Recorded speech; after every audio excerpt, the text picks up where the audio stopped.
All right, everybody.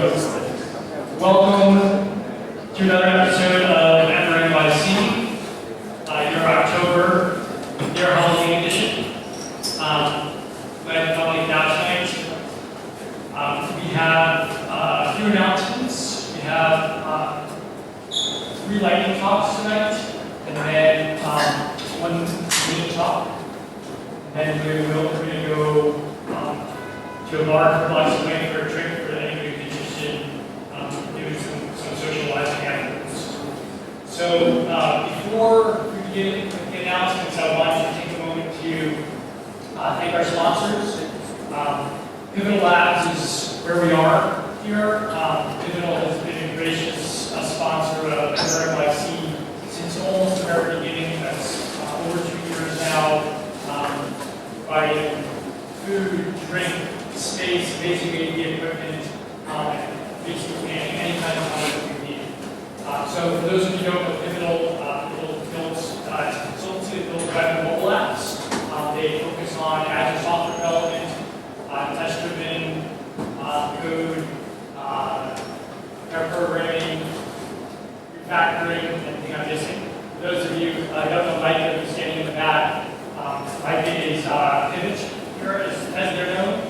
So if you're interested in either having an app built by a fantastic team or working in a consultancy where you will learn to grow a ton, you should definitely talk to me. Pivotal has also provided Wi-Fi. So if you need Wi-Fi, the web network and password on the wall here where people guest, and then make it happen. All one word, lowercase. And then in addition to Pivotal as our main sponsor, we have a couple other sponsors to mention. Simple Reach and Google Link, which are hacker hours, which we'll talk about in a minute. And then Yak Labs is my company, does infratraining consulting and sponsors the administrative effort of NYC. And the last thing I want to mention is that we have a new co-organizer who's really kicked into gear this month. Unfortunately, he's moving today and unable to be with us or being late. Dennis Van, but he's been really incredible in getting the hacker hours back up and running. And for those of you who attended the last few, I think you'll agree that we're very lucky to have these volunteer efforts. Who is that? Dennis Van. Dennis Van. Yep. Cool. So, on to some announcements. We are here right now at the October meetup. The next event of this kind is going to be on November 25th, and Taras Mikowski, aka Ember Sherpa on Twitter, who you should follow if you don't, is going to be in town and giving a talk on Ember without views, which I think should be really interesting, talking about if you find yourself using the insert element hook heavily, for example, if you want to jQuery stuff or DOM manipulation. He's going to present some different ways of thinking about building Ember apps and ways to refactor from that pattern to some other approaches that I think either piece will advocate will be improved. So RSVPs are now open for that event. You're welcome to connect or unite in this space. We are not going to have a December event. So as you probably know, we tend to do the 4th Thursday of every month and the 4th Thursday of December. It happens to be Christmas. I suspect that the turnout is not huge. I'm just going to go ahead and call it off for the holidays and get back together in January for our main evening of presentations. In addition to this style meetup, I mentioned we do these hacker hours events. The next one is next Wednesday, November 5th, and there's currently 15 spots left. We limit those events to 30 people because we're trying to create a smaller, more intimate environment for those events. They are meant to be either hands-on code or at least discussing code together. And Stefan Penner, who's here somewhere, Stefan, raise your hand, right here, is going to be kind of the lead Ember expert for that evening. And together, live, we could build a plugin for being able to deploy from Ember CLI to JSA. get started in that process. So that should be really interesting, and definitely learn if you have not dipped your toe into the Ember-cli add-on ecosystem. It is so exciting, it's growing like crazy. I'm going to skip to my third tab to give you a sense. Check out ember-addons.com. This basically hits the NPM API and pulls, lists all the NPM packages that are labeled as an Ember add-on. And we're now up to 234 of them. Steph posted something, Steph's a colleague of mine in App Labs, and Steph posted this new library, ember-cli-responder, was this on Tuesday or Wednesday? So this has 118 downloads already, which is kind of shocking considering we didn't really tell too many people about it. And anyway, this app itself is an Ember app. It's open source. So if you're interested in seeing how it works or making changes to it, these little view buttons were my contribution to it. So a few more announcements. There you go. A couple of other announcements, and then I'm going to turn it over to you guys for announcements. So if you think something you want to share with the group. October 26th, 4 days ago, Ember 1.8.0 and 1.9 beta were released. The major change here is the refactored rendering layer, which kind of step one of the two-step process for using all ours. It's called meta views. One of the lovely things is that these script tags that I'm sure you've seen in your Ember app, your source, or doing your geometry, are no more as of Ember 1.8, which is pretty exciting. So there's also some performance improvements, API cleanup applications, etc. Check out the blog post on ember.js.com. Lastly, before I turn it over to you for announcements, November starts in 2 days.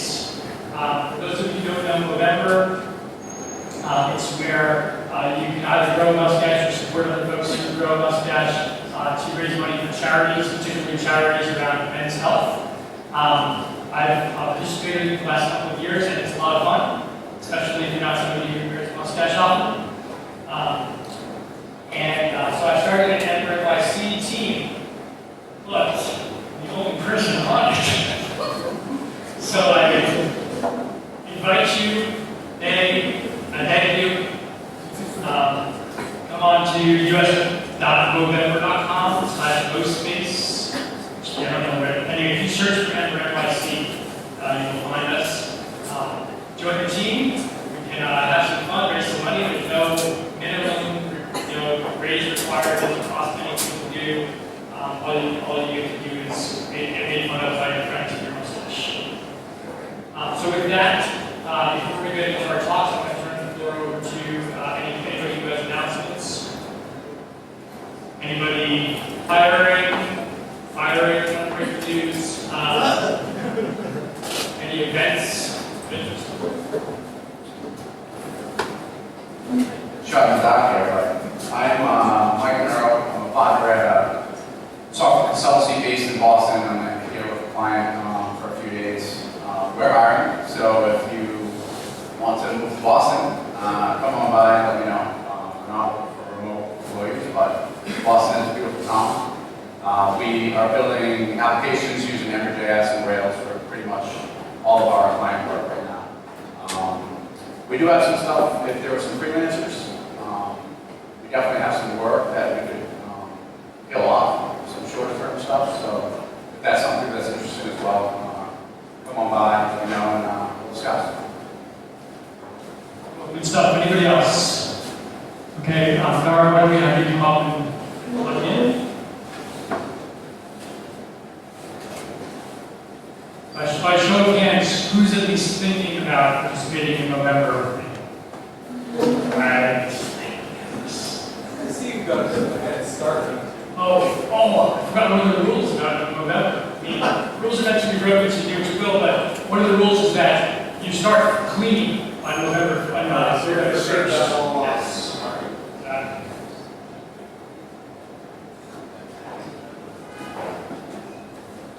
Hello everyone, how was everyone tonight?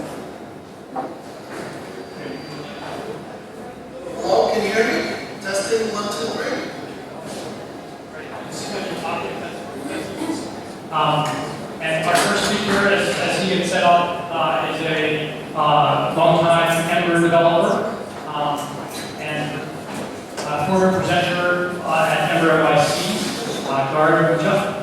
And Gardner, great what you're talking about tonight. So I have developed a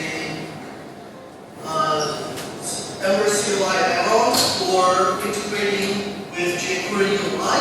That's right. Cool. All right, take it away. Now, can you pull your boom mic in a little bit? I think that might be the problem. Testing 1, 2, 3. Better?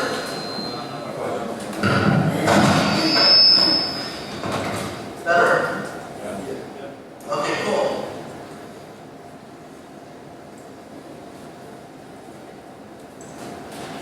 So, I'm Laura Munja. I work for Red Owl Analytics. I'm a former employee of Cooper Software. And one of the, I'm representing my own add-on tonight.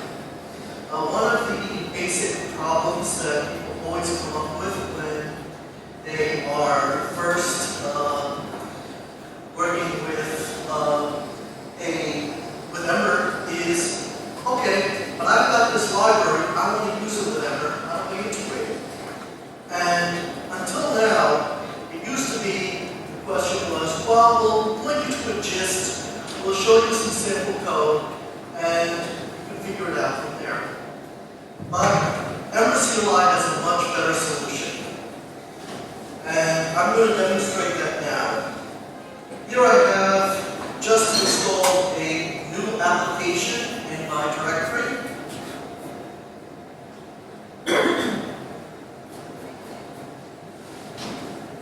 And for finishing installing, it tells me everything's set up. Now, if I were to go to my add-ons directory over here, I can read my readme.md and it tells me how to install it. Just going to copy.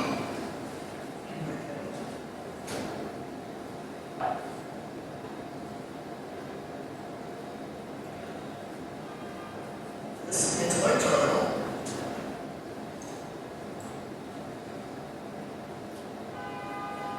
And it's installed, and then I go to the next step.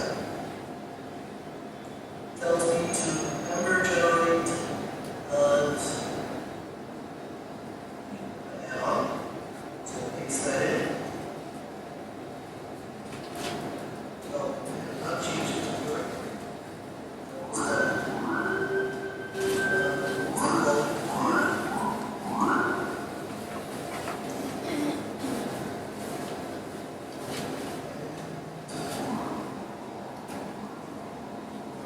Install it again. Install it again. Thank you.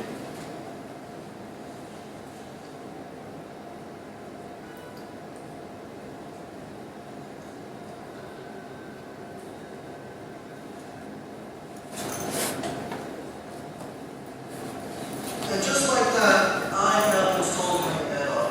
How do we know it's installed? Well, if I were to type in ember serve,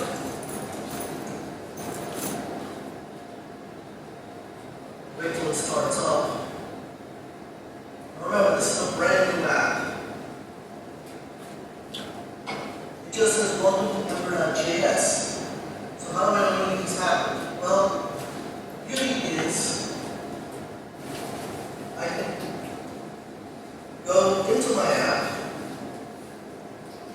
go into my templates.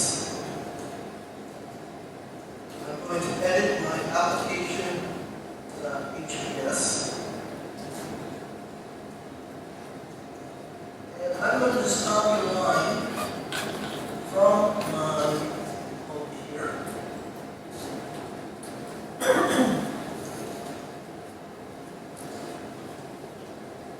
This one perhaps.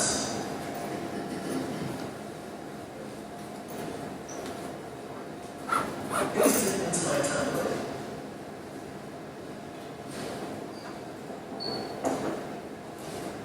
Now the ember server again.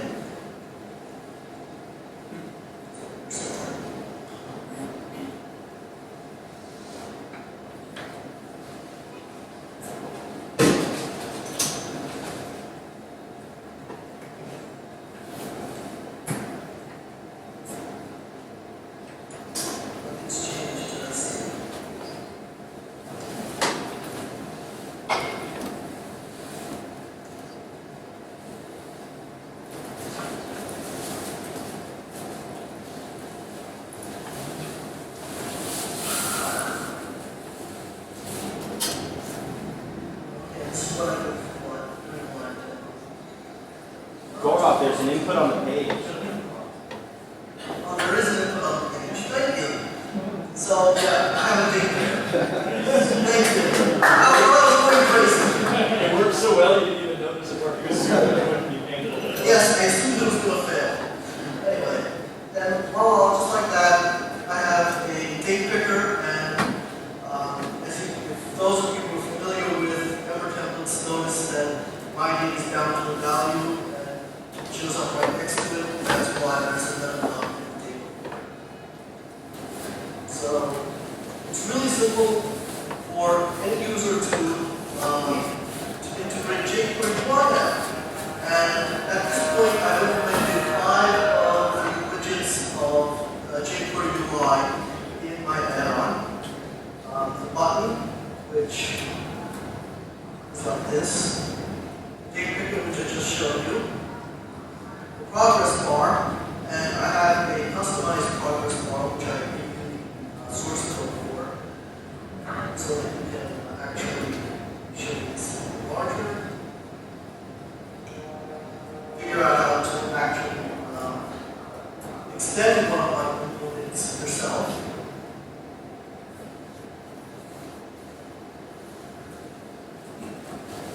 Then there's the slider.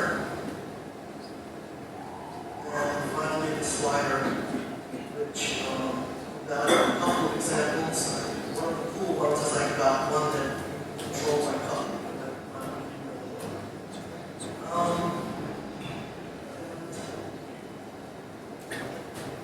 Basically, I give you quick instructions on how to do any of these. And that's really what my add-on is right now. I would like to welcome any of you who would like to contribute to go ahead and work with the repo and to go ahead and wrap some of the other widgets in components or whatever else you'd like to do. If you just like to go ahead and use it, go ahead. The other thing I would strongly recommend is jQuery-ui is really, really customizable. So I beg you, go ahead and use and customize it. Make some of these components really shine and look cool. There's one other thing I can show you, and that is if you read my README, one of the cool things you can do with my add-on is you can just change the theme without doing much of anything. I'm just going to copy this text here.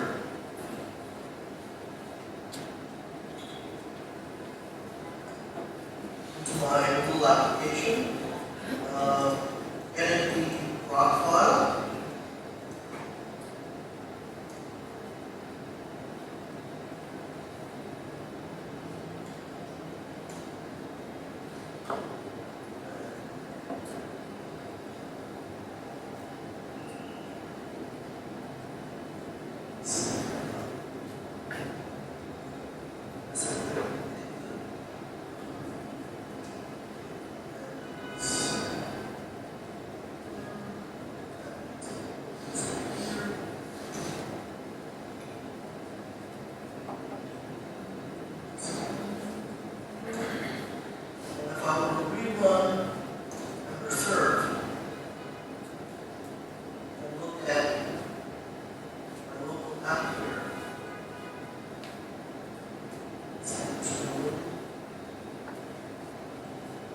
Now has a different theme.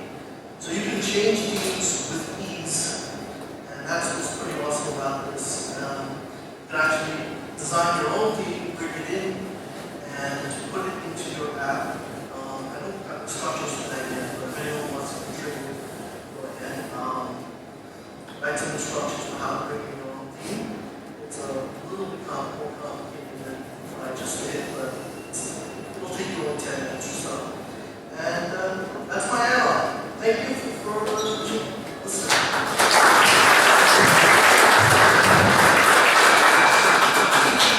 Questions for Carlos?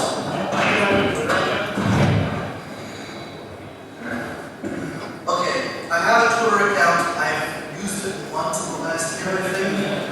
I was going to tweet your add-on, but I didn't know how to. Okay, my handle I think is @GAURLETTE.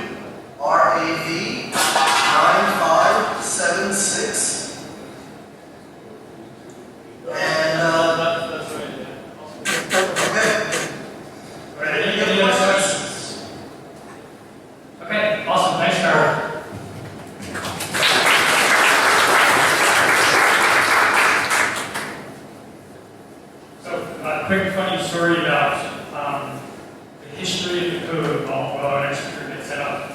The history of the code from this project is that in the very early days of Ember, there was a blog post that Yehudi Katz was one of the original authors of Ember. And it was kind of an example talking about how do you integrate jQuery-ui in Ember. And this was kind of like, you know, Sprout Core 2 days, Ember 0.5 or something. And for those of you who were around in those days, you know that the API changed quite a bit. And so very quickly, the blog post went out of date. There were, you know, annoying comments in the blog post.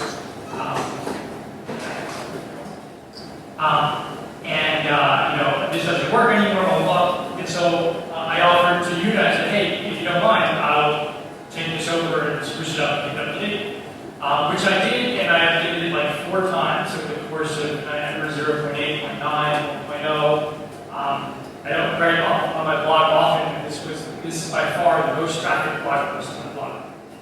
However, I got slapped a little bit. And in fact, this is kind of annoying to keep the blog post up to date as opposed to keeping working software up to date. And so when Nard reached out and said, hey, I'm making an add-on to do this, and you could use some of your code, which was Yehuda's code originally, I said, awesome. It's really just so cool to see kind of how both code and ideas and ownership kind of evolves and spread over the course of time. So with that anecdote aside, I'm excited to announce our next speaker. She's CTO of Funding Base. She's another long time Ember-cli, and she's going to talk to us about things that she's learned about Ember that aren't nice. Katie.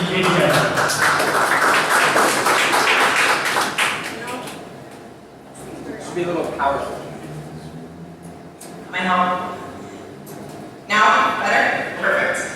Alright, so the tips the docs didn't teach me, but maybe I just didn't read carefully enough because when I took the examples together, I managed to find some of them in the documentation. But they weren't overt. I had the privilege of preparing this at Canada last week to do code review of our app at Funding Gates. Funding Gates is accounts receivable software for small businesses.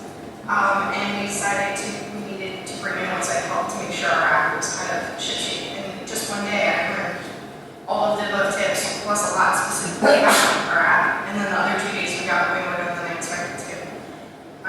Moved to ember-cli for one thing. So one thing we did during the first day was create this pause test helper, and PR2 number. And I didn't even know you could do this. I had been doing my app reset in my teardown method for my tests so that I could actually play with the tests as I wrote them to delete them. And so if you're going to use this helper, all you have to do is return the pause test. It is included in versions of Ember greater than 1.9 area, I believe. Turn on it. But you can register it yourself and tell them this is just the implementation. And I was playing with the implementation earlier today to be able to better explain it because I got it right from step. So stop, that's just queuing it. It indicates usually that you're doing a single test, so it stops. And that just keeps queuing it from going on its merry way because it will just keep going otherwise. And the reason you have to return pause tests is that's just stopping that particular test from continuing. And then I'm still a little unclear on returning the unfulfilled promise, but the explanation I got is that if you were in a promise, that it would be required in order to pause the app. And so I have a little demo here. It's for you. So I have pause tests returning right here, everything that toggles these colors. And so if I don't pause the test, it's going to toggle colors twice, so they're closed, but if I pause it, it's paused and I can go to the app right here. I just think that's invaluable in doing TD. So go back to this. So another thing I learned about that I didn't know was catching finally on promises. This example here is pulled right out of one of the Ember guides on persisting models. And you see this everywhere, and this is what I thought you were supposed to do. Is, success, failure.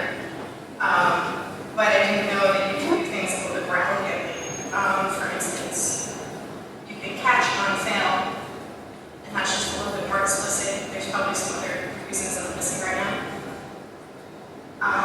If on success fails, does your on fail will catch the failure of on success? Okay, maybe that's on, the catching on fail here will catch any failures that happen in the on success as well as things that happen in the save, or potential failures of the save. And so that's true. But do you need to, yeah, and so and then this is something else that I found a lot of places in my app is that I show the spinner before we do a save, and we're hiding the spinner in the success, and we're hiding it in the fail. And a nice thing that I found you can do is finally. And so the hide spinner will happen whether it's a success, whether it's a failure, whether the success fails too, I believe. So that spinner will always go away, which would be nice. I didn't have a term to describe this. I knew I was doing this. I knew I learned this from handlebars. It's escaping, the dot slash is escaping out of the context to go to the outer context. And you can do that in plain handlebars, but the advice I got was that it's iffy inside of Ember, and so to do this instead, to give the context a name, and so that you can access the outer context, not really. I think it's just something I learned to do, and it seems like just in case you're doing it, you don't want to accidentally mess with yourself. I was doing this, so see it's an example where I wanted to do something on it, and so I saw this dot on in its syntax, and I thought that was really slick. But apparently, I thought I would avoid, forgetting to call $$ this $super. But apparently, if you say set default filter within here, it'll fire things that are watching it will fire. And so if you do it actually in a minute, it won't fire. And so that could be better depending on what you're going for. So if you're just trying to really initialize a value, it's better. But you gotta remove all this $super. This one's a little bit more complex, I don't know. Yeah, it's pretty good. So let's see. We've got right here. We have an initializer for a current user service, and somewhere else that service is getting a current user model set on correctly. And so if you're doing it this way, we have a service that has your current user. When you're passing it to an Ember data object, you have to get the model of that service. You can't just call this guy the current user. You have to ground the model for Ember data. And that's surprising, but it's definitely good to know. Some advice on how to craft for the future, avoid referencing locals. I thought this was really slick. I've seen this in some of the Ember stores too, things like set and get, just set variables for something like Ember.compute people. That way the body of the code is not referencing the locals. And apparently that when Ember is fully ES6ified, you will be able to just import equal from Ember.compute people. And so that you won't have to reference Ember, whatever, everywhere. Also remove globals from templates. Maybe we're the only ones doing that. We've had a few globals in our templates for things like support phone number. Instead, now we're rejecting them. So apparently in the future, Ember computer properties might be only by default. And I think that this is really nice. And we've already, in the few days since we've done this, caught a few places where we're accidentally clobbering computer properties, especially in tests. So if you add read only, it'll complain if you try to set a computer property. And so in some tests, we're setting up context and faking that out by overriding, by setting a computer property to set the context we wanted, but that isn't really how our app works. Our app would never set that property, so it was a little weird. So if you call read only a property, it'll complain if you don't, if you try to set it.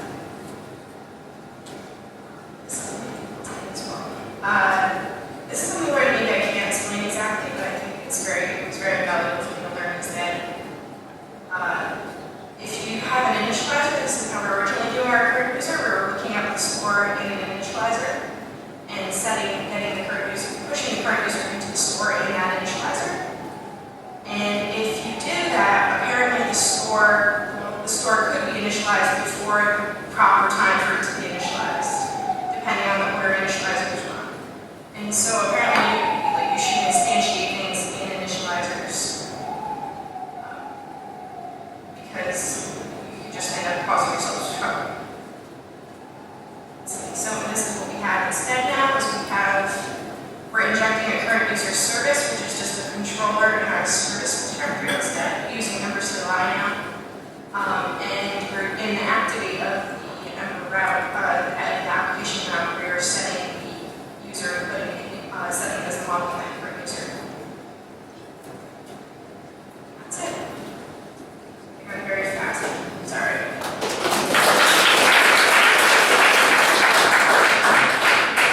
Questions for Katie? I showed him how many people knew everything. Yeah, a lot, awesome. How many people actually understood it? You're on next month for it. That's.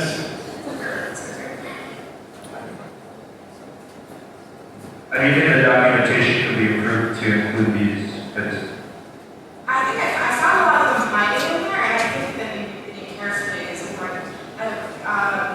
So, it's like catch and finally, they're in the documentation, but there's other places that don't get it. And I think we're almost suffering, in my opinion, it's almost like there's too much documentation. Because it's probably impossible to make it all consistent as best practices change, or very hard to keep up with it. So I think that like anybody who's aware of best practices is saving just a little bit something. Like even on the same page, there was one that was doing this, the on-system fail, and there was one on the same page that was doing the dot catch. But maybe it's hard to improve documentation for best practices when maybe they're not completely agreed on it.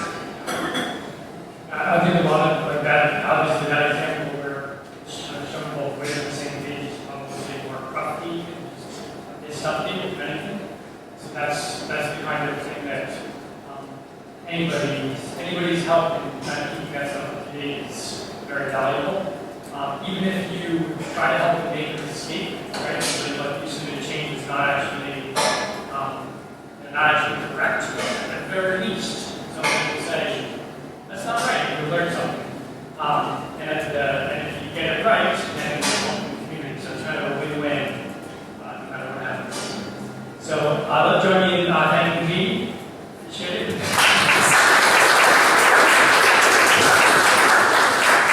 And Nick, you want to get a second?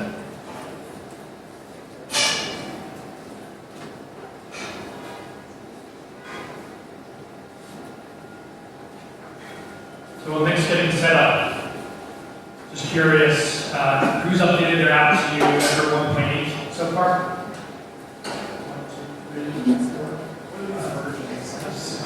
1.7? 1.6? So I accidentally had a dispute on two different accounts on my machine, and they were on 1.6 and on 1.7, and I didn't realize because Craft was working in the 1.6 version. So Semper apparently was working pretty good if we did up too, but I didn't realize it was pretty embarrassing that you have to actually realize it. That's why Craft is not working.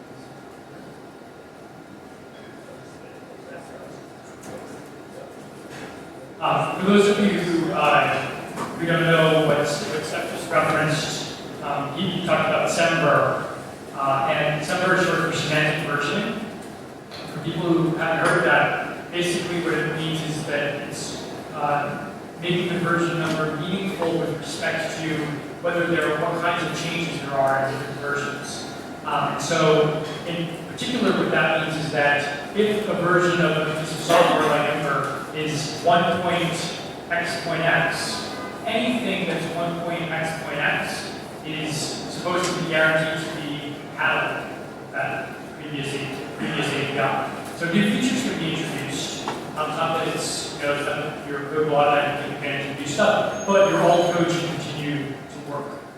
I don't know all the details of what the second number and the third number mean, but the key thing is really about having the software package based on guarantees to you about we're thinking about your apps that are built on this, thinking about what the rate of changes are, and how what the upgrade path is for you, and how we're going to communicate very clearly about what type of upgrades you're about to undertake and how much work is going to be involved.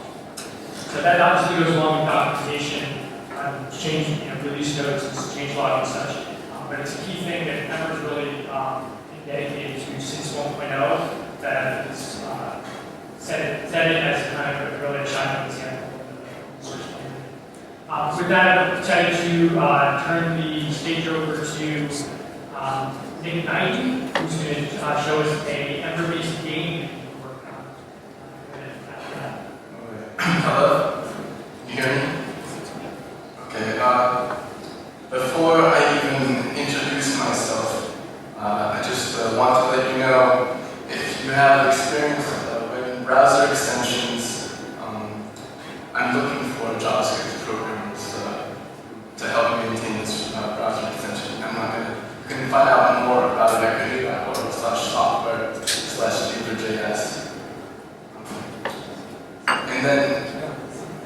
My name is Nick Nagy. My GitHub username is Nikolas.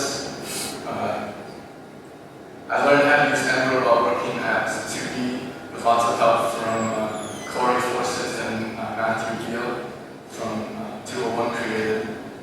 And now I work at the Columbia Center for New Media Teaching and Learning as part of the programming team.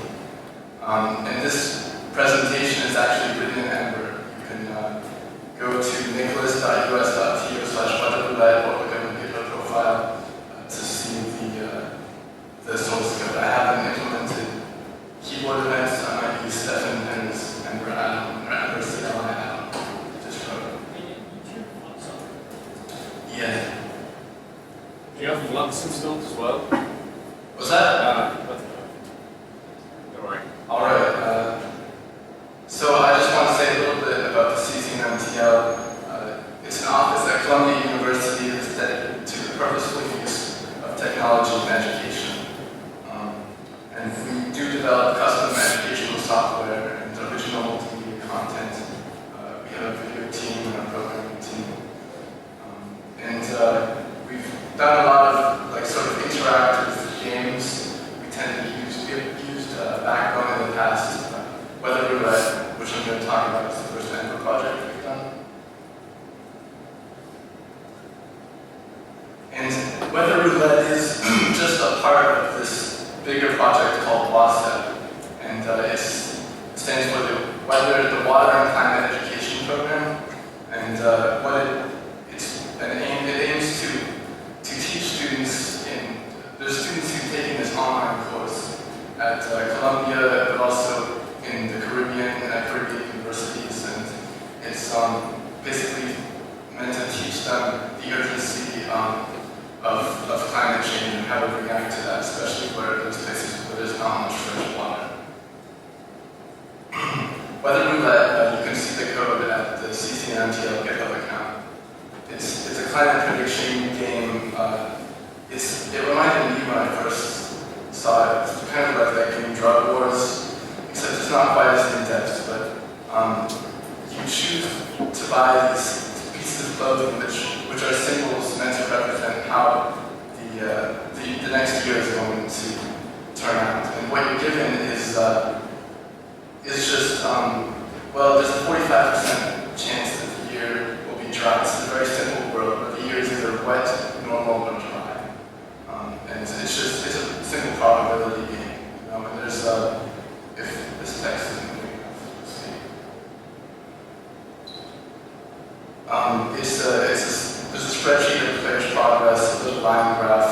There's multiple preloaded puzzles which the professors come up with.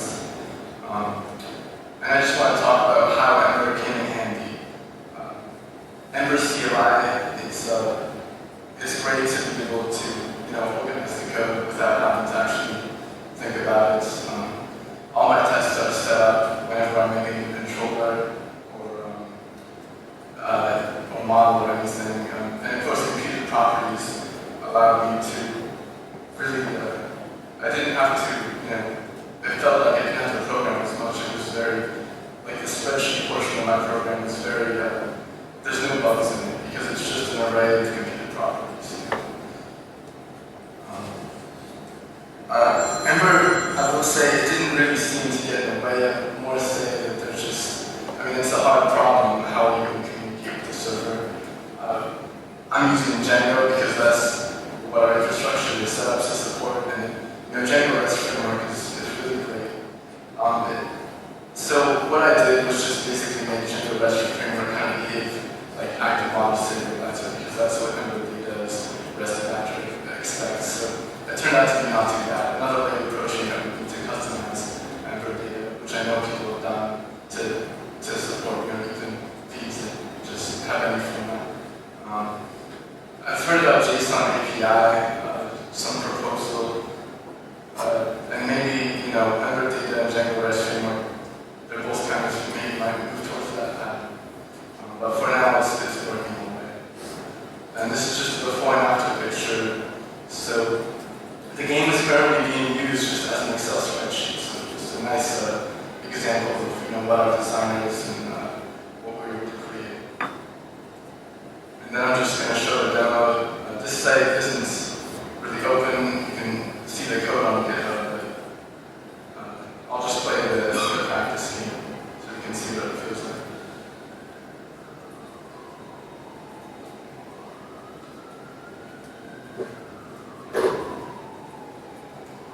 So it's nice that these are all responsive, and it's not going to let me bet because these are isn't virtual views. I'll just bet I'll get them on anything. Is that a number? It is a number input, that's why it has the arrow on it. And that's why I'm able to give it like a minimum and a maximum. But the minimum and maximum are dynamic, right? So it's actually requires some to be like under views. So I'm looking at the total inventory each time the change event is fired. So that's the thing I'm looking at.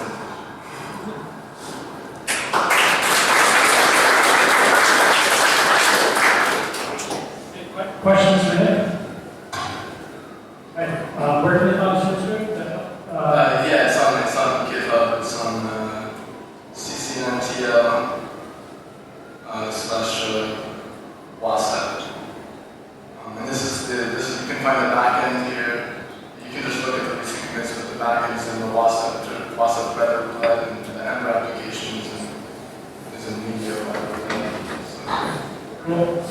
Excellent. It's always great to have examples of open source Ember apps. Awesome. All right, let's give up for Nick. So before the next and final talk, we're going to take a little break. So feel free to grab another drink. There's some pizza left. Let's get started in a few minutes.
Here in the HTML, we have a template.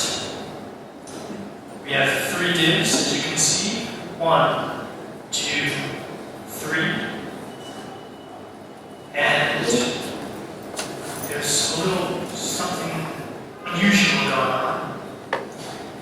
In the 3rd div, if you know your Ember, you see it done right. Bound attribute with the class, static upper, dynamic class. This dynamic class will be bound to whatever the value of the CSS class is, in the current context, aka the controller in this case. But in these first 2 examples, we're doing it a little incorrectly. This is a fairly common way for inexperienced folks to do it, where you specify a static class, and then you use the bind attribute helper to specify a dynamic class. And here, I'm specifying upper, which, as you might imagine, makes the content uppercase. And down below, in the second area here, the second element, I'm specifying class after the bound attribute. So the results here are sort of interesting. The CSS class, as you can see here, is currently set to rotated. And rotated is a 5-degree rotation, as you can see here in elements 2 and 3. Interestingly enough, the first element is uppercase, but not rotated. The second element is rotated, but not uppercase. And the third element is, as we want, uppercase and rotated. Anybody know why that might be? Why is this spooky behavior occurring? You in the back, speak loud. Because of the precedence of the class attribute, that you're duplicating the class attribute in the first two examples and it's being echoed out of one in the last. Right, so what he says is the precedence of this class attribute. And in fact, the HTML spec allows one and only one class attribute on an element. And so what we're telling Ember to do is to provide two, which confuses the browser a bit. In this case, we're telling Ember to provide one and telling it exactly what to include there. So what do you think would happen if we toggle the CSS class? We set it from rotated to null, say. Any guesses? Anybody? The middle. The first one doesn't change at all. The second one changes to whatever the new CSS class is doing. Stays lowercase. The third one, similar to the second, stays uppercase. Okay, so what we have, I believe, is nothing rotated, uppercase, lowercase, uppercase. It's a prediction. Let's see. Excellent. I'll have your brain next. What if we click this button again? Red. They do. Spooky. So again, we start. The first one is not rotated. Take it off, put it back on, and they all rotate. Let's keep it a reason if you want to avoid debugging this behavior. Make sure that you only have one class attribute in your elements. Alright, twice as nice. Part 2.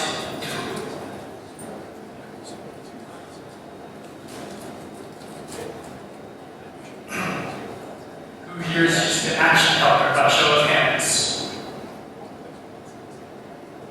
Anything good? Okay. Well, I think you two made one. yes. I'm going to ask you to take a look at the center section, memorize it. Or so. There's two actions here. There's ghastly click and vampire mouse down. Ghastly click does alerts ghastly click, vampire mouse down alerts vampire mouse down. I think you can remember that. I hope so. Okay. I mean, it's on the left. Let's look at our template. We have a div. The first div says action, the first div, which has the text click me, has an action attached to it. An action named ghastly click. Who can tell me before we move on what will happen when I click this one?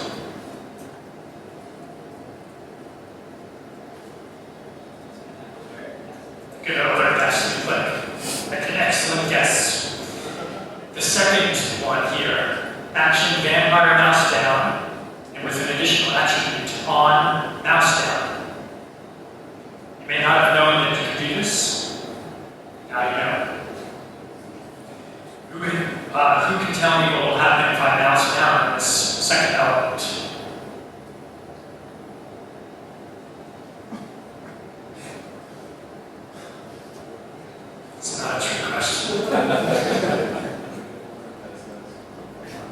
Thank you. I'll get an alert that says vampire mouse down. The third, we have a div with action ghastly click, and then action vampire mouse down on mouse down. This is titled mouse down and click me 1. Who can tell me what will happen on this one?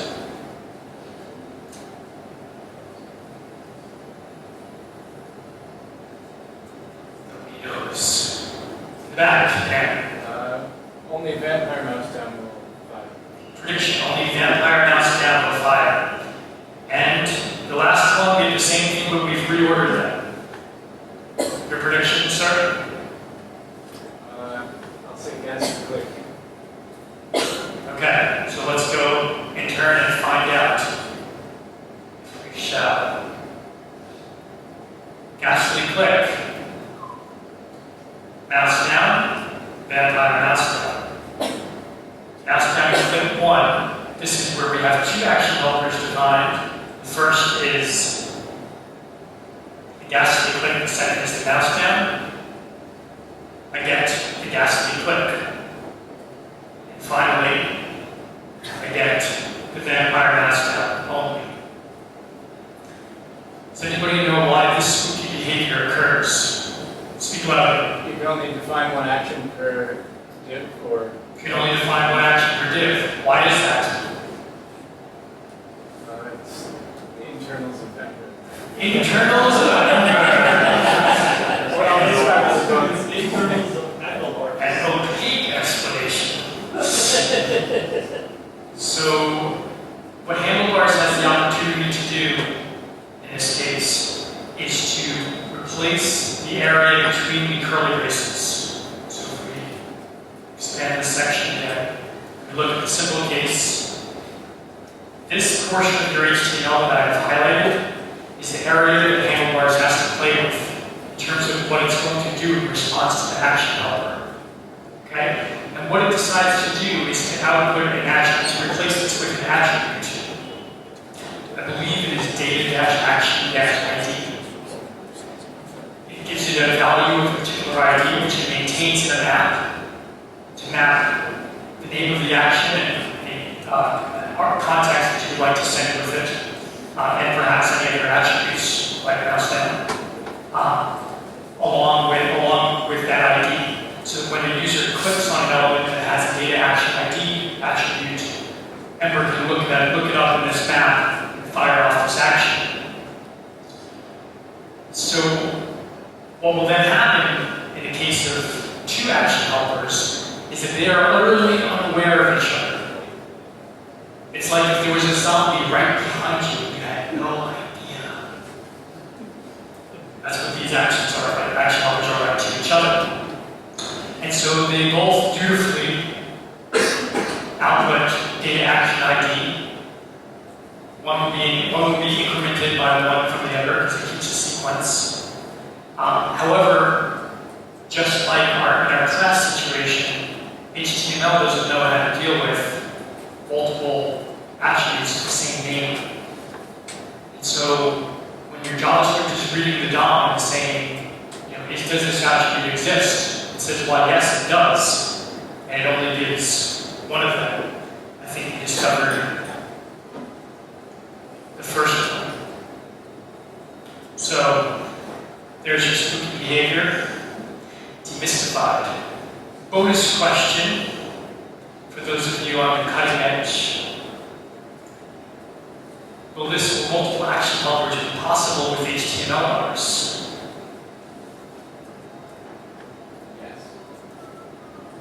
Yes, do you know why? Anybody? Sir? Because HTML bars is aware of HTML. It's aware of the context that is surrounding the action, so we can realize that there's two. But I think we can fix this. Tell me. We can talk about it over beers. Okay. This should be enticement. You to come drink some blood later.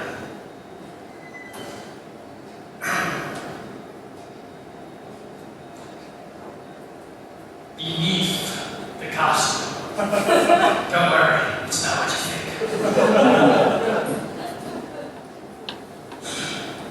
Okay. Let's look at our output.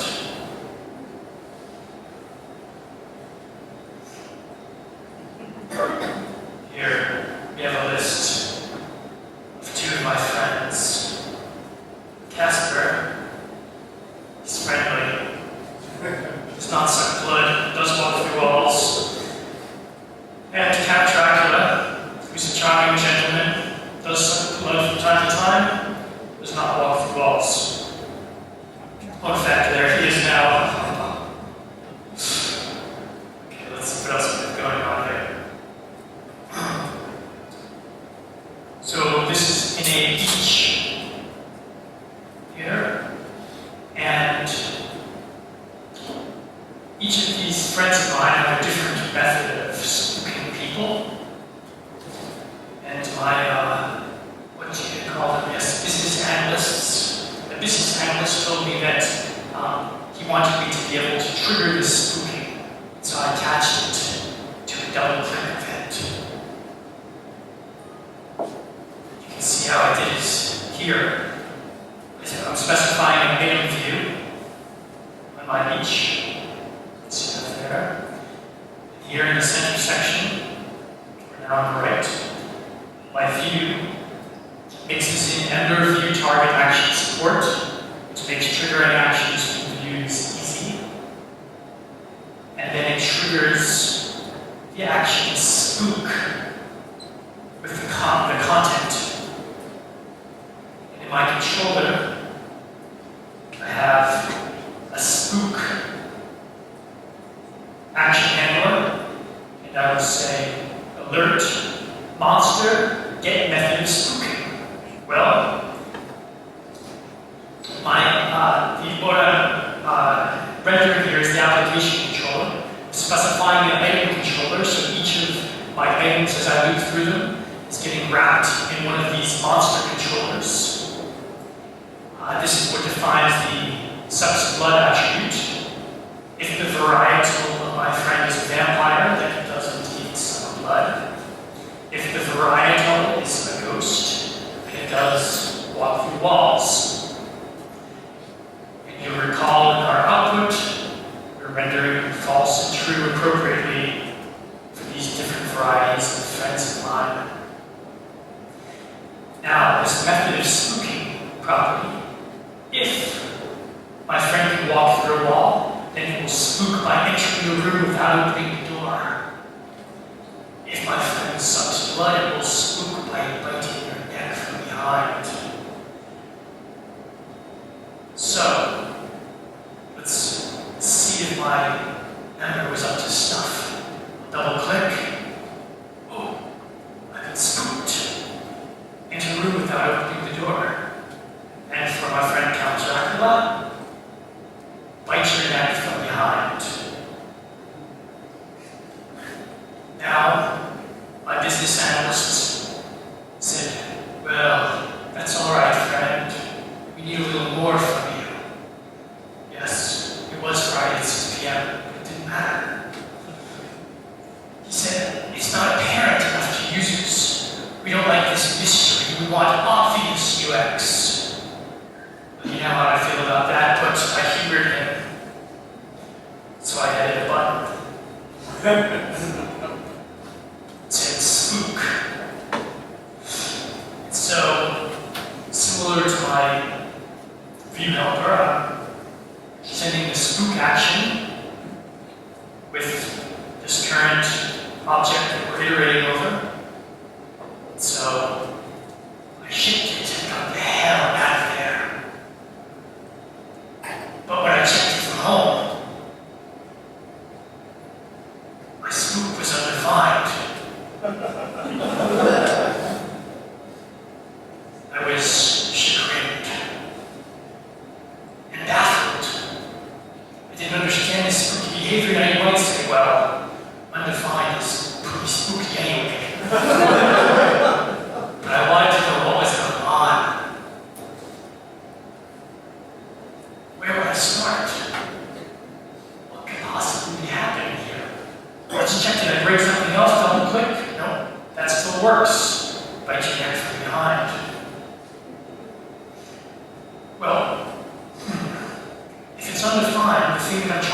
alert is the method of spooking.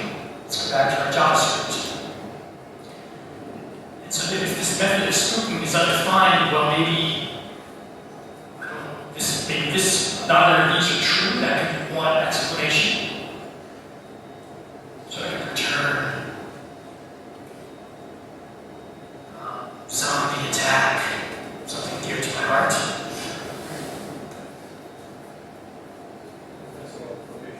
Thank you. Now if I spook, still undefined, so that's not it. So now I need to get into some serious debugging. So one of my favorite ways of debugging is simply to output the handlebars, the thing I'm trying to understand. This. Sure enough, I see that this is a monster controller. Ember-283 is the quid, and the second is Ember-290. Now, is that the same thing as what happens when I double click the way that's working? Let's find out, shall we? Let's go down to our double click action. This is how I'm going to remove that alert. This might get content. The thing that I'm sending is the action content. I double click. Double click. It says monster controller, Ember-283. Well, those are the same. What is the matter, this nefarious spookiness? Where else can we check? What should we do? People help me. Help me. Let's go to the action handler. Before we alert the method of spooking, or perhaps with our alert, let us alert the monster itself. People, before we do this, you have to know, if we awaken the monster, we don't know what will happen. What should we try first, the button or the double click? Double click. Let's get rid of my previous alert so as not to be confused. Double click. Monster controller. Enter room without opening door. So in the case where it's working, we have a monster controller. And now the button. Ember object. What's going on? At nikolas.jsp.com seems like another problem. Well, let's check. Double click. Still null.jsp.com. We can rule that out.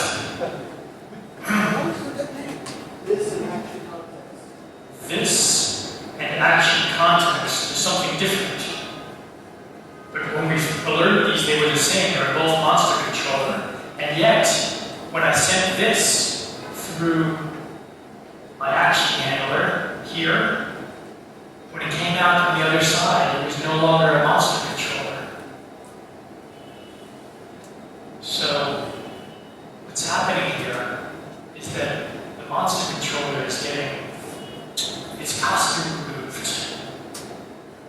The monster is having its costume removed. It's wrapped, it's being unwrapped. So the monster controller is an object controller. It proxies things to the monster. This is very useful in many parts of Ember. The object controller can extend with some behaviors, such as knowing its method of spooking in this case, what got us into trouble. However, in many cases, when you send an action, imagine you're sending a save action, and you're sending up an object that is wrapped in an object controller. Most typically, what you want to have happen is that on the other end, when you're handling the actions, that object controller is unwrapped. So if you're dealing with just the model object, you can call save on it, which methods are not proxied through an object controller, only properties are. So if you try to call save on the object controller, you can simply get an undefined method error. And so Ember handles unwrapping these actions for you. However, the layer at which it handles it is the enhance our spooky behavior. We're sending actions just through trigger action, no unwrapping occurs. We're sending actions through the action helper, it is unwrapped. So I hope that spookiness is demystified and there are no nightmares tonight. Let's go on, I think I have one more. Can I ask a question? Yes, a question. How would you rectify that? How would you rectify that? There are places, so first of all, I think that most of the spooky behavior that I'm showing tonight could reasonably be construed as bugs in Ember. Some of them are not very easy to fix, such as the class issue, at least not until HTML bars. But this one, in fact, I would argue, is relatively easy to fix and should be made to be consistent until the day that comes that you submit your PR to fix it. What I have in some cases is I check at the beginning of my action handler to see is this an object proxy, and if so, get its content and work with that object so that my action helper, my action handler is sophisticated enough is able to handle being triggered either from an action helper or by a triggered action. Any other questions before I move on? With a lot of those types of problems, it really just needs someone to champion it and push it forward. There's often lots of thought that goes into stuff, and then it just needs someone to really own it. Sometimes these things, they take 3, 4, 5 attempts to get right, and that is costly. So if you find something that is near and dear to your heart, I would suggest persevering and working with someone to solve it. And once it's solved for everyone, not just for yourself. So that's open source. Agreed. I love open source. They're delicious. Okay, the next one is called Sasquatched.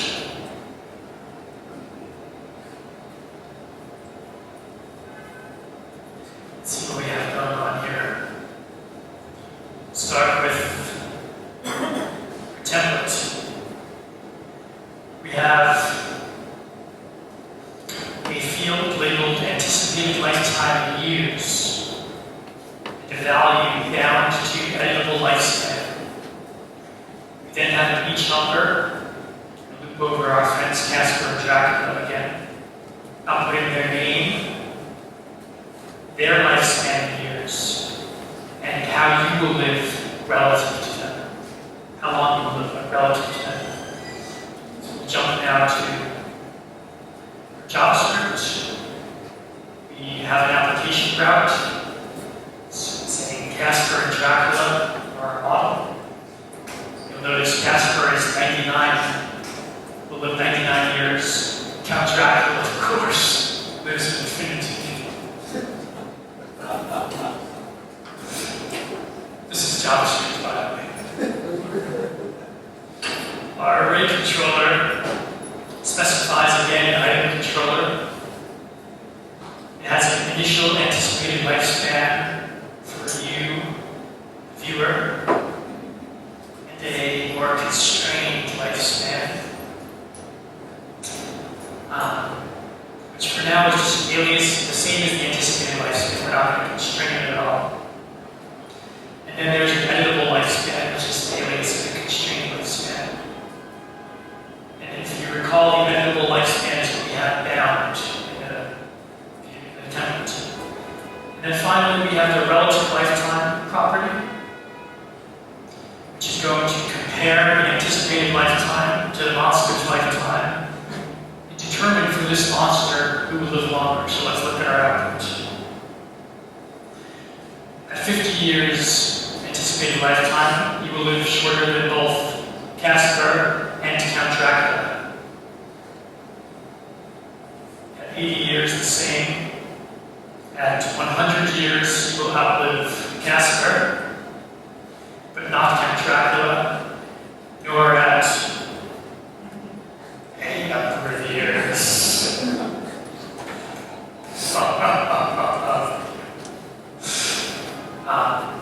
So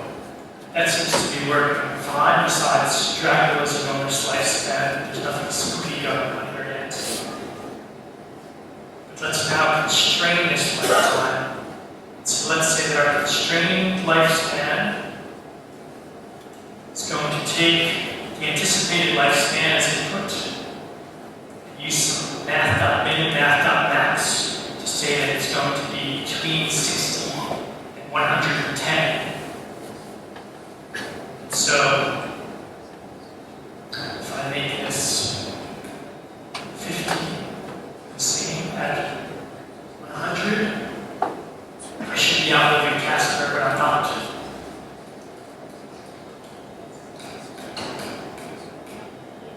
What's going on here?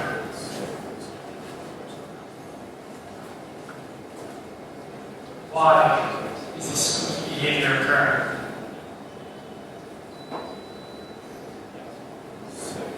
Let me show you the template again. So you'll recall that our input is down to editable lifespan. If we look closely here, our editable lifespan is an alias of constrained lifespan, which is a dependent key of anticipated lifespan. In the middle. It doesn't have a set. It doesn't have a center. Is that like a half man, half horse? It doesn't have anything set to value. So why is that important that it doesn't have anything to set the value? Because the inside head is doesn't know what to do with it, so it doesn't know. Actually, it just returns. It just returns whatever is in there. Okay, so if I were to look at the value of editable lifespan, what do we think it would be?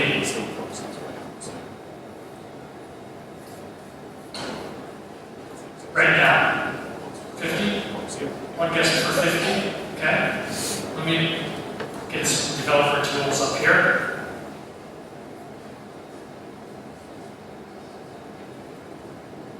Get as large as I can stand. Select our appropriate frame. And do that. And do we have map? We do. Container? Yes. Do we have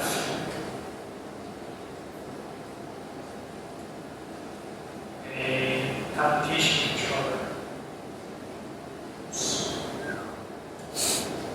We do. So here's the handle to our application controller C.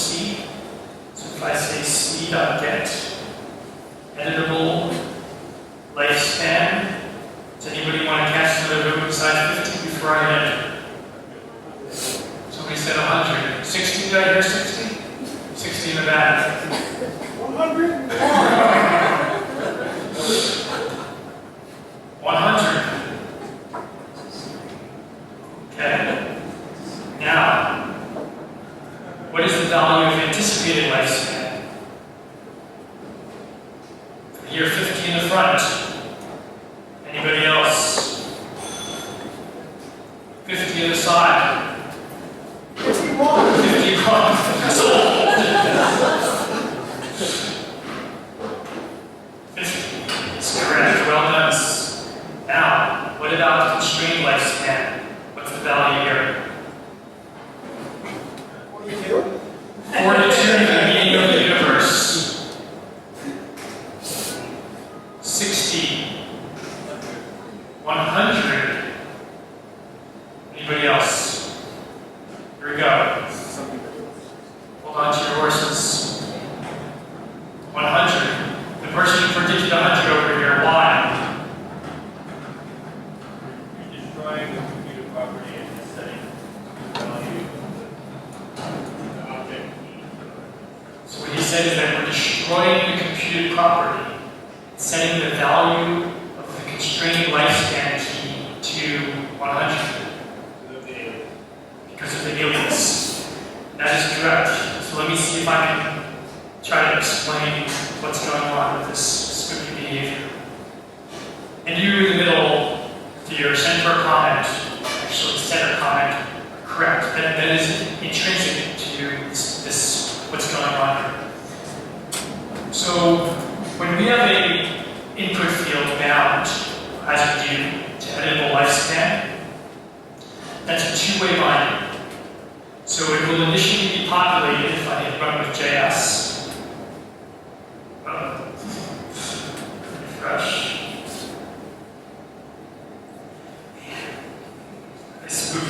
Oh, there we go. It will initially populated to 60, which it calculates through the constrained lifespan. As when I change it, however, the data is going to flow in the other direction because it's a two-way binding. So if I change it to 600, let's trace what's going to happen. Our binding starts in the input field with its value. On change, it propagates up to the thing that's bound to the value. The propagates down to the value, to this value, is editable lifespan. Okay? So what happens on a CP when a binding like this changes is its setter is called. And in the case of an alias, the alias supports two-way bindings. So when this setter is called, it's saying, hey, that's the same as if you were setting constrained lifespan. And so I'm going to now call set constrained lifespan with 600, that same value. So now we come to this constrained lifespan property, and before, when it was also an alias, everything worked fine, right? However, now that it's not an alias, now that it's just a simple computer property with just a reader, Ember needs to decide what to do when you set it. And the way that Ember behaves, which is really the only rational thing that it could do, is it says, well, I'm going to set this property to the value that you told me to set it to, 600. And once I set the property to 600, this logic is now meaningless. Because a value cannot be, a computer property cannot at the same time be 600 fixed value as well as a formula, as well as code that's going to be computed over time. And so at that moment that you write to the CP is what I like to call squashed. It's as if this code no longer exists, and you just have a simple constrained lifespan property that's equal to the value that you set to 600. And there the change stops. Nothing gets propagated further back to anticipated lifespan because there's no longer any relationship here. And so that's why anticipated lifespan stayed at 50, while our editable lifespan and constrained lifespan changed to 100 in our example, or up on screen now to 600. Now, let's say that we wanted it to not break. What we can do is we can make this computer property converted from being a simple computer property getter to a computer property that also can handle sets. And how do you tell Ember this? You tell it by providing arguments, two in particular, key and value. Inside of this method, if you would like to determine whether you're dealing with a get or a set, because the function will be invoked in both cases, you can check for the presence of value. So if, or actually, close this. Actually, I think arguments.length is the appropriate way to do this. So if arguments.length is greater than 1, then I'm just in a setter.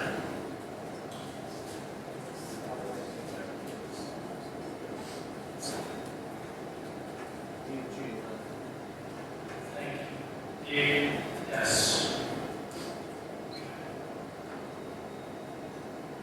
What I'm going to do here is I'm going to say our raw can come from two different places.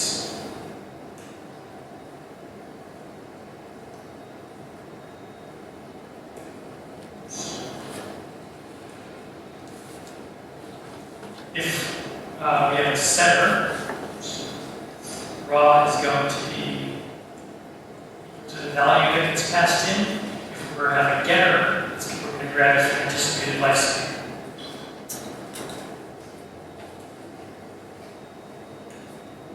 And then we're going to run the same operation where we constrain it. So now, what do we think will happen if we change anticipated lifespan to 100?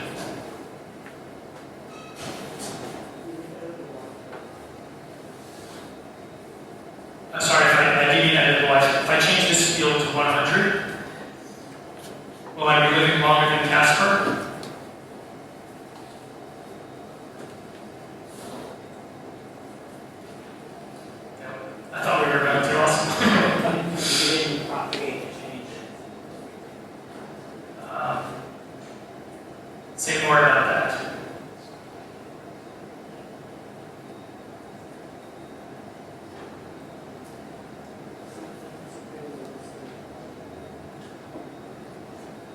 Ah, I see what you're saying.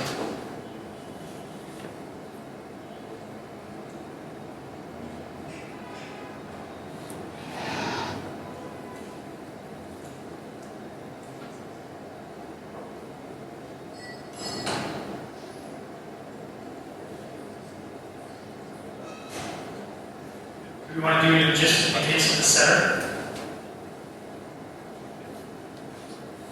You want to drop the else? Okay.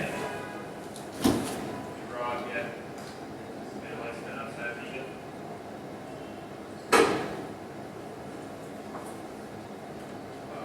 That's unrelated. Oh, that's what we love.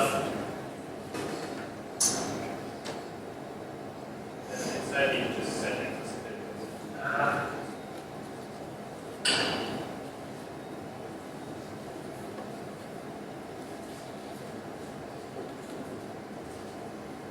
So now the first thing that we'll do is set anticipated lifespan, and then we'll proceed in the same manner.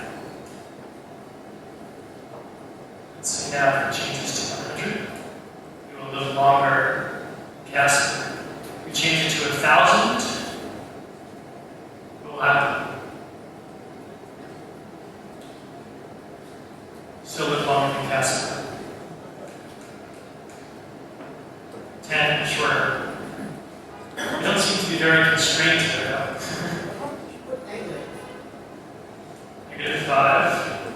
I will live shorter than both of them still.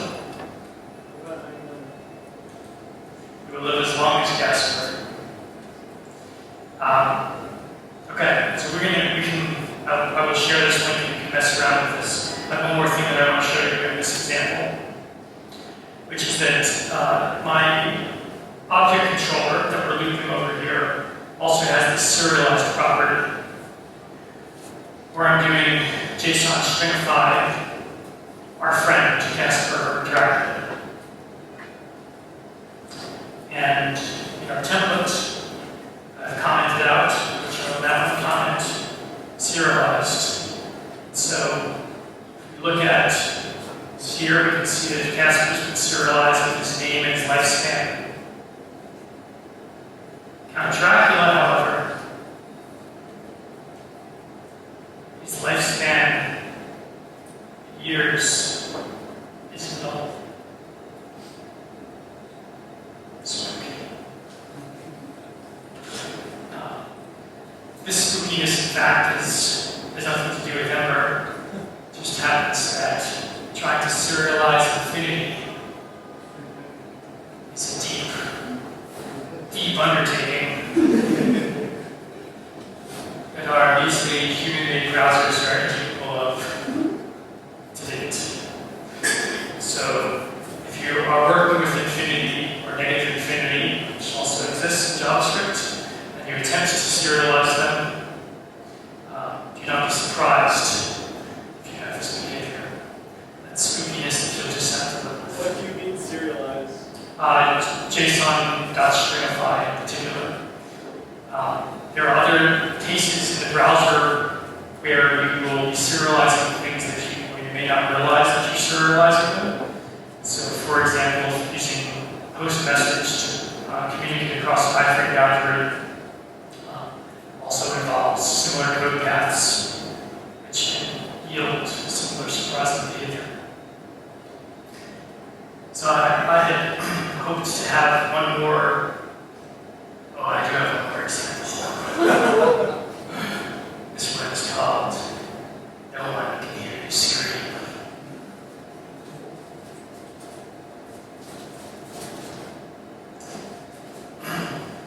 So this is about components.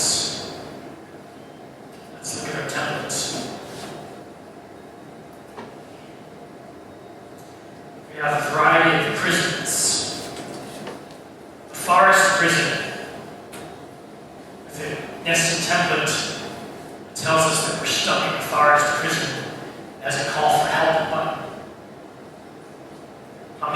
prison.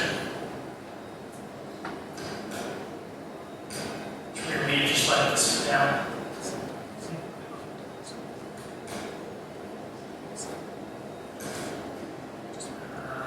Okay. We have a mountain prison, another version of our forest prison with a mountain prison inside of it. You know, when you're trying to trap these monsters, it's a good idea to use multiple levels of prisons. Which brings us, of course, to the Russian doll prison. The Russian doll prison, you can see its template down here. It contains a mountain prison, which in turn is its own template here. And in this, finally, in here we have a button. So that has a call for help action. Call for help. It's a very simple action. It simply issues a window.alert. Well, you're old enough to know this.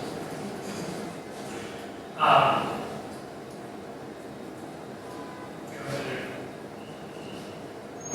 to comments for effect. Let's take a look at what we've got going on here. So from a forest prison, if I call for help, my cry was heeded, and the Ghostbusters were on their way. In a mountain prison, if I call for help, no one can hear me scream. In my mountain prison nested in the forest prison, no one can hear me scream. And in my Russian doll prison, in a mountain prison, no one can hear me scream. So our task is to understand why. Because on each of these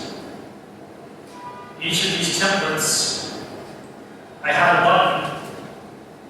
Each time I have a button here, and here, it has an action helper, call for help. And yet, in some cases, my screams are not being heard. Anybody know why? Let's take one, we'll start with the second one. So this first one works properly. Button inside of the forest prison. I can hear my mountain prison component. Here's the template. This one doesn't work. What's happening to my screen for help?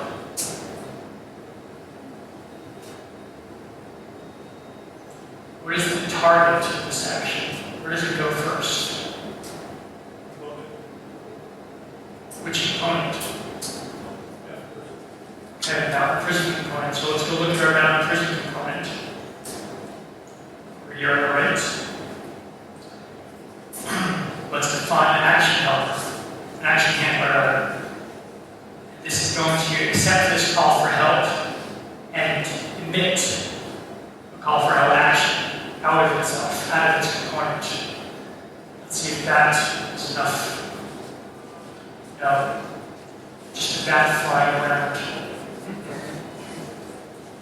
So there's one other thing here that we must do. Anybody know what it is? Say it a little louder. Exactly. We need to tell, when we use the component here, we need to say the call for help action should be mapped to an action on the outside called call for help. If we have that, when a call is heard. Let's move on to the next one. A forest prison with a mountain prison inside of it. Let's see if it's, maybe we fixed it by now. This is the forest prison with a mountain prison inside. No. Why not?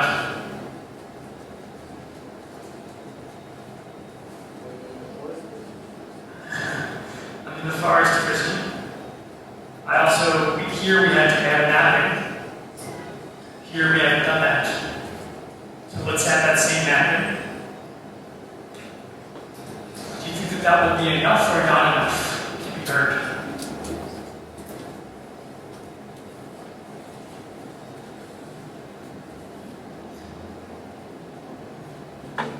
Anybody pick? I'll say it would be Can Nixon just say, I think the force prison, if you're in the force prison. that's true. Here I could call for help. By that logic, let's see. And you're correct. So why is that? Why, even if I'm in this nested inside of this forest prison, I don't have to do a mapping, say, here? The reason is that when you provide you're using a built-in template. When you're providing a template to a component like this, using the block syntax, the context of this template is not the component. Hence, the target of its actions are not the component. The context and the template or whatever is just outside the component. So it's going to go directly to the controller. Let's look at the next example. The last one, the Russian doll prison.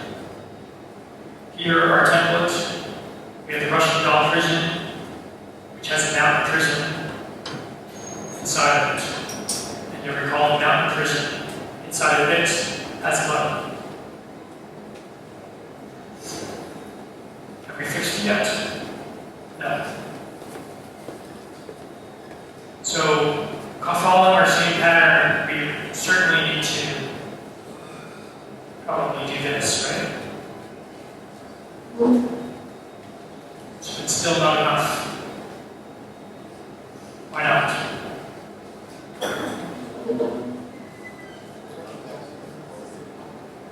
Right, the Russian doll prison is the same problem that our mountain prison has, or same, I don't know if I would call it a problem, but the same behavior. And that's that the target of this action that's going to be emitted from the mountain prison is the Russian doll prison. So if we look again at our JavaScript, we would implement an action handler here. And if we try, still not quite enough.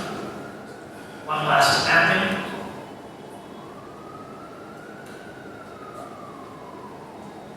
Finally, Ghostbusters rescue. So this behavior I would consider spooky because it can be annoying to track down. You notice that each time when I click that button and nothing happened, literally nothing happened. There were no errors. This is as designed behavior in many cases. Why is that? Why is this desirable behavior in some cases? Yeah, go ahead.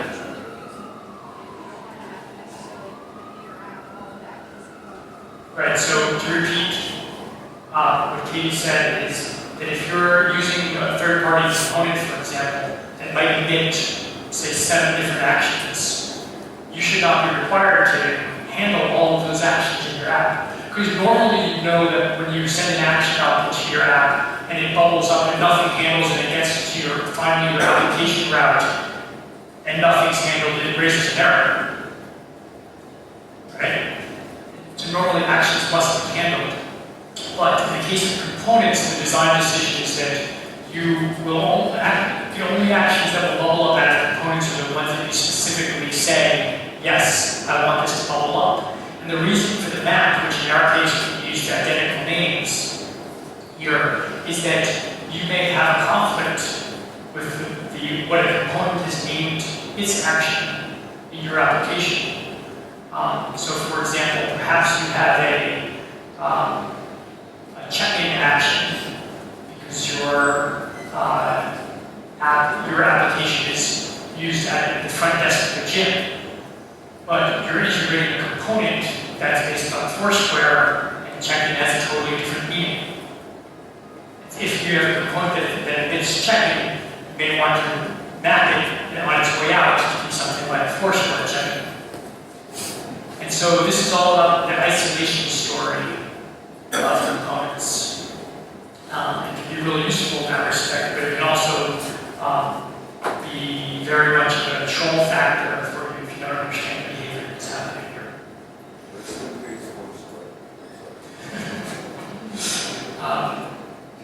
So that is the end of my spookiness for tonight.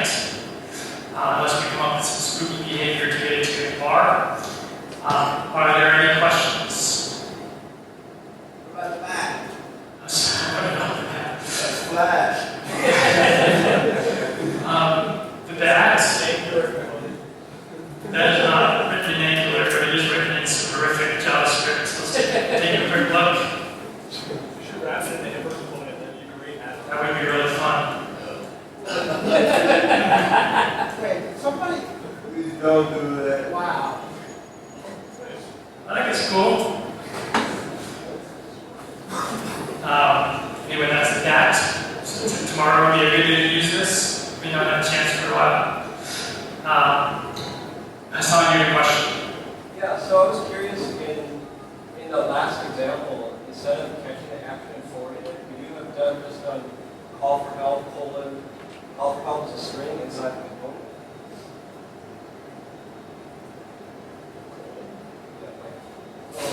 Let's try it. I don't see any reason why that wouldn't work. And I haven't done that one in the past, so it's a very interesting idea.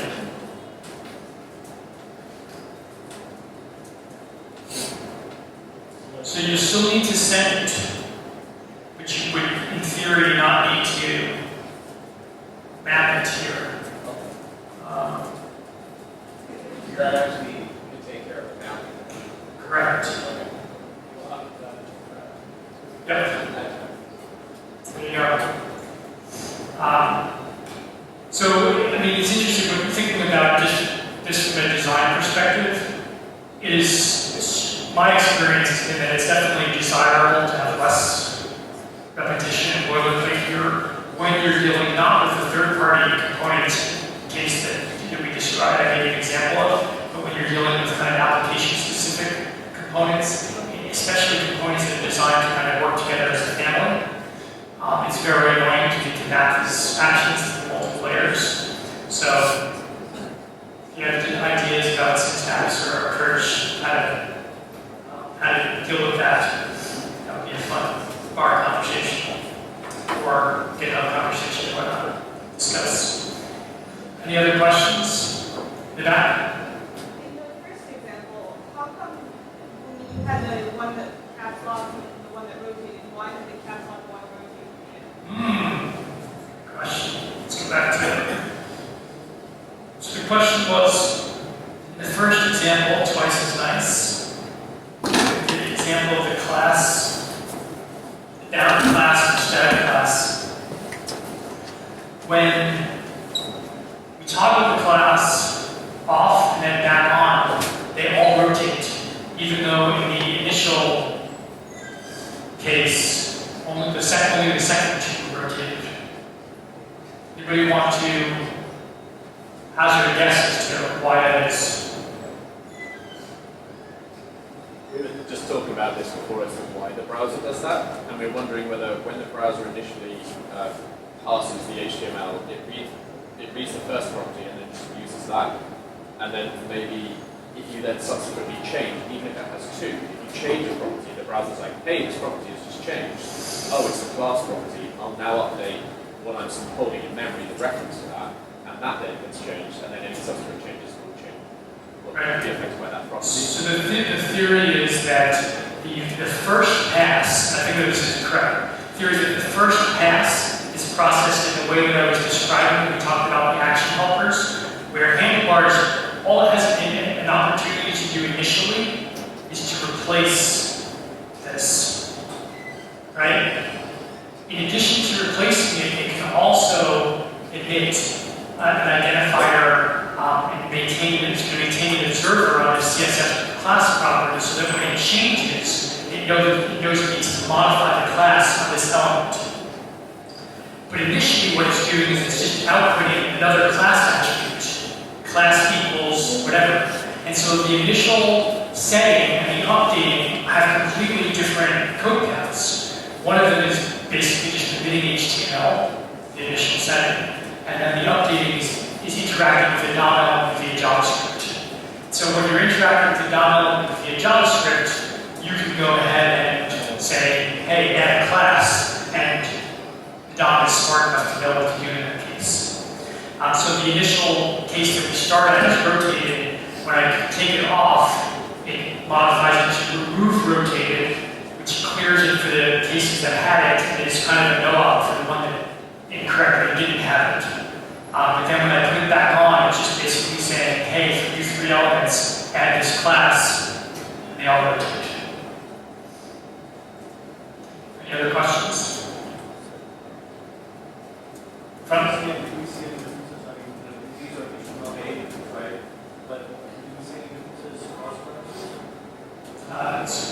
question. I'm gonna have to leave that as an exercise to later. I would suspect not, and the reason that I would suspect not is because this basic behavior of how do you handle repeated attributes in HTML is something that has been dealt with now for, what are we at, 20 years now of web browsers. So that's the kind of thing we're probably have shaken out at least the first 10 years. Any other questions? What was the question? Oh, sorry, the question here was, we saw this kind of behavior which interacts with how the browser interprets it. Would that vary across browsers, what do you think? And I said I haven't checked it, but my suspicion is in these cases the answer is no, for the reason I just mentioned. So if it's not specified in the spec, it's above the spec, you should be specified. So if you guys do notice crazy stuff like that, report it. And maybe someday someone will.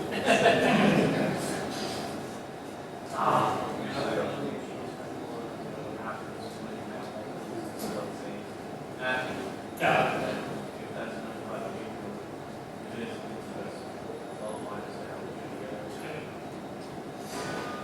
Yeah, I suspect that it's probably pretty well defined. Okay. With that, I'm going to call an end to the formal part of the evening. Thank you all for coming out.